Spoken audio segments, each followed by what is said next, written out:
Você já ouviu falar na síndrome do ninho vazio? Se você é pai ou mãe, pode estar passando ou ter passado por esse problema. Confira na reportagem de Flávia Sano. A síndrome do ninho vazio é o termo usado para caracterizar o sentimento de tristeza e vazio que acomete as mães e alguns pais depois que os filhos saem de casa. Isso acontece principalmente com as mulheres que desempenharam integralmente o papel de mãe, sem desempenhar outras funções. Dessa forma, elas passam a se sentir inúteis depois que os filhos deixam o lar para estudar ou para se casar. Nas ruas é possível encontrar alguns pais que sofrem ou já sofreram com esse problema. Casou-se recentemente. E como que foi para o senhor? Foi assim, um choque, né? Apesar não. Graças a Deus o rapaz é uma excelente pessoa, trabalhador.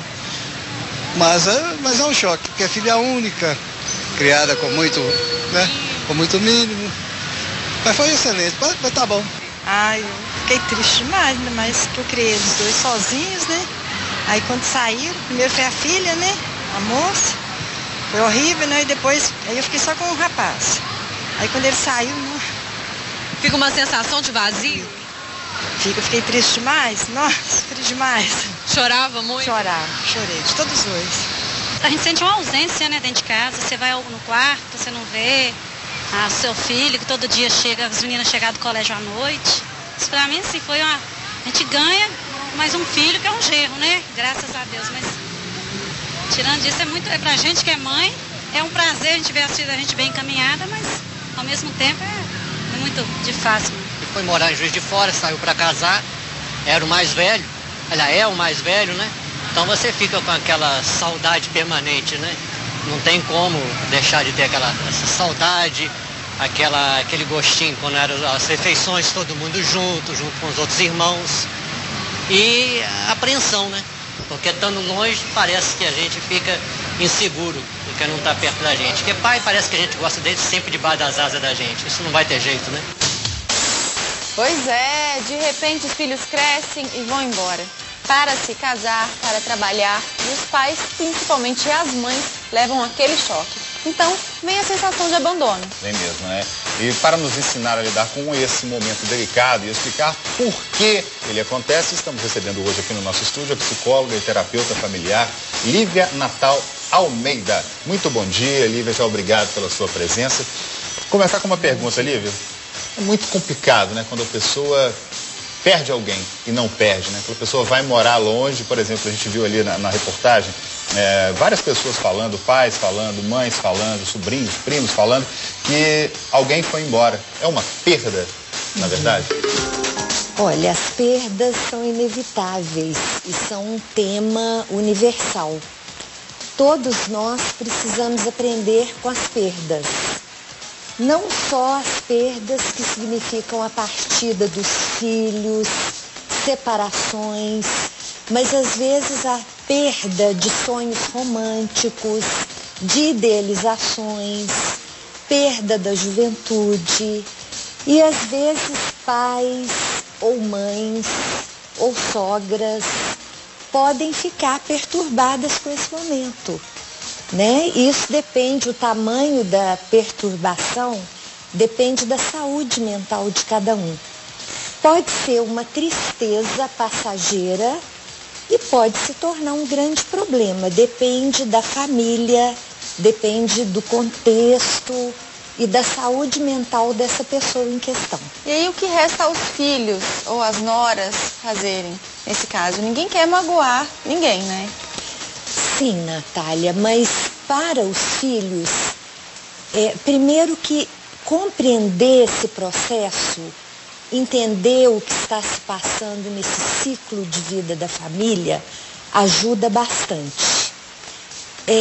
Mas quanto mais os filhos ou noras estiverem conscientes do que querem naquele momento, da sua vida realmente, e seguirem em frente sem ficarem paralisados pelo medo ou pela raiva ou pela tristeza daquela mãe ou daquela sogra, melhor para a pessoa e melhor para a família. Quer dizer, a pessoa que vai sair de casa, por exemplo, quanto mais ela estiver convicta da necessidade ou da vontade mesmo de sair, ela ajuda também as outras pessoas, né? Ajuda a mãe, por exemplo, o pai que está ali, que está perdendo, entre aspas, um filho que vai casar ou uma filha que vai casar. Ela estando convicta daquilo, é um meio caminho andado para os pais, né? Sim, porque se esse filho ficar paralisado, na verdade, ele estará contribuindo para aquele enraizamento do problema. E se ele segue em frente, né, rumo ao seu casamento, ou uma mudança de cidade, enfim, aquela mudança que a vida está oferecendo para a pessoa naquele momento, ele vai contribuir para aquela pessoa, a mãe, ou a sogra, ou o pai, perca de uma forma saudável, essa ilusão de que pode prender e manipular os filhos. Como é que a gente sabe, por exemplo, se a mãe realmente está com essa síndrome do ninho vazio, está com algum tipo de depressão, ou se ela está fazendo charminho, fazendo aquele jogo, fingindo que está muito triste? Como é que a gente faz para diferenciar? Olha, Natália, eu diria que uma certa tristeza se espera nessa fase. Mas se essa tristeza estiver durando muito, estiver se aprofundando muito, se transformar numa depressão que tem sintomas ou de tristeza, ou de raiva, ou de irritabilidade, aí nós podemos falar que está instalado um sintoma.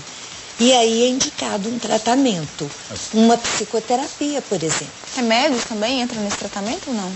Olha, Natália, se for uma depressão profunda, o tratamento indicado é o acompanhamento por um psiquiatra, um médico, e mais uma psicoterapia, um atendimento por um profissional dessa área, um psicólogo, por exemplo. Agora, rapidamente aqui, para a gente encerrar, responde uma coisa, aquela chantagemzinha emocional, ela é comum, ela é normal? Comum ela é, mas ela é normal? O que uma mãe faz, por exemplo, um pai fala, meu filho, tem tanto tempo que você não vem aqui, vem mais e tudo.